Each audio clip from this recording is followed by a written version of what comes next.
আসসালামু আলাইকুম। আপনাদের মাঝে নিয়ে চলে এসেছি মার্কেটে নতুন চাষ এসেছে। এই কলা গাছের নাম হচ্ছে বউসাগর কলা গাছ বলা হয়। এর একটা খান্দি 1000 টাকা বিক্রি হয়। এ মার্কেটে নতুন এসেছে আমাদের কামাল ভাই, মার্কেটে নতুন চাষ করছে। দেখুন আপনারা কত সুন্দর পরিবেশে আমার কামাল ভাই কলার ক্ষেতটা চাষ করেছে। আপনারা সময় নষ্ট না করে কলা চাষই লেগে পড়ুন।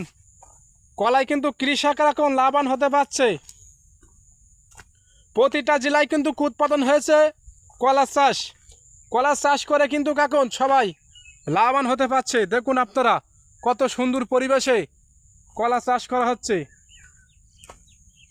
যেখানেই তাকাবেন সেখানেই পাবেন কলা চাষ। ওই সাইডে আপনারা দেখতে পাচ্ছেন চাপা সবজি কলা লাগানো হয়েছে। ও লোক কলা বেচেছে 80,000 টাকা কলা বিক্রি করেছে। আর পাশাপাশি আপনার এই বউসাগর কলা গাছটা লাগাবেন।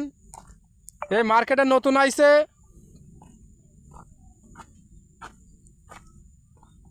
দেখুন আপনারা গাছের চেহারা দেখুন, গাছের গায়ে কোনো ভাইরাস নেই। দেখতে পাচ্ছেন আপনারা কত সুন্দর পরিবেশে গাছের গোড়ায় পানি যাবে সেভাবে জায়গাটা কিভাবে পরিষ্কার করে রাখছে। সার পানি যত আমরা দেব ওই গাছের গোড়ায় দিলি পানির সঙ্গে মিক্স করে গাছ বল বৃদ্ধি ভালো পাবে। অনেক সুন্দর পরিবেশে চাষবাস করা হচ্ছে। আপনারা চাইলে এভাবে চাষবাস করে লাভবান হতে পারবেন। সবাইকে ধন্যবাদ।